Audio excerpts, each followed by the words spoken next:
स्वामी समर्थ. तर मागच्या व्हिडिओमध्ये मी तुम्हाला होपोनोपोनो प्रेयरबद्दल माहिती थोडी सांगितली होती.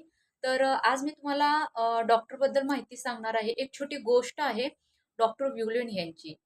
तर अमेरिकेमध्ये हवाई हे एक बेट आहे, समूह आहे. तिथे एक हॉस्पिटल होतं आणि त्या हॉस्पिटलमध्ये ना खूप क्रूर असे पेशंट होते.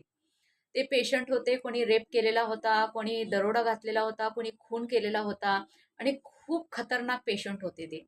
त्यामुळे त्या पेशंटला साखळीने बांधून ठेवायला लागत होते, एवढे क्रूर होते ते पेशंट. आणि त्यामुळे त्या हॉस्पिटलमधले कुठली नर्सही थांबत नव्हती आणि कुठले डॉक्टरही थांबत नव्हते. एवढे ते पेशंट क्रूर होते. तर त्या ठिकाणी डॉक्टर व्ह्युलेन यांना पाठविण्यात आलं. आणि डॉक्टर व्ह्युलेन जेव्हा तिथं गेले, तेव्हा त्यांनी कोणत्याही पेशंटला बघितलं नाही. त्यांनी फक्त पेशंटच्या सगळ्या फाईल बघितल्या.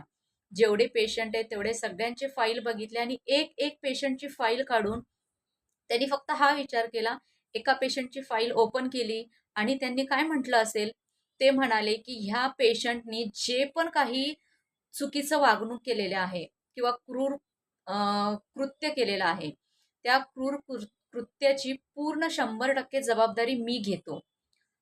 आणि हे असं बोलून त्यांनी नंतर पुढची 4 वाक्य म्हटली, "I am sorry, please forgive me, thank you and I love you."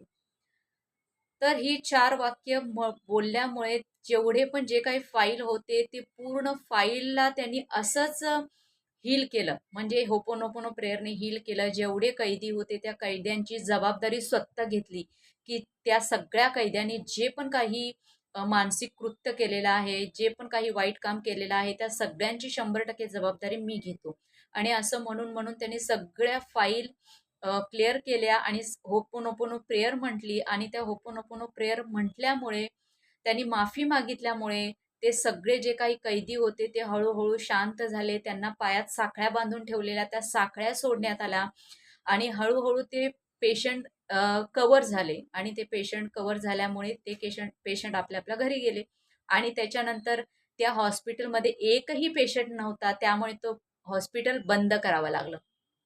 तर तुम्ही विचार करा, की ह्या एका प्रेयरमुळे जर एवढी वाईट कृत्य करणारी लोकं बरी होतात, तर आपल्या आयुष्यातील प्रॉब्लेम तर खूप छोटा प्रॉब्लेम आहे. तर ही रोज प्रार्थना म्हणा आणि ही प्रार्थना कशाप्रकारे म्हणायची, ही मी तुम्हाला पुढच्या व्हिडिओमध्ये सांगेन. तोपर्यंत श्री स्वामी समर्थ.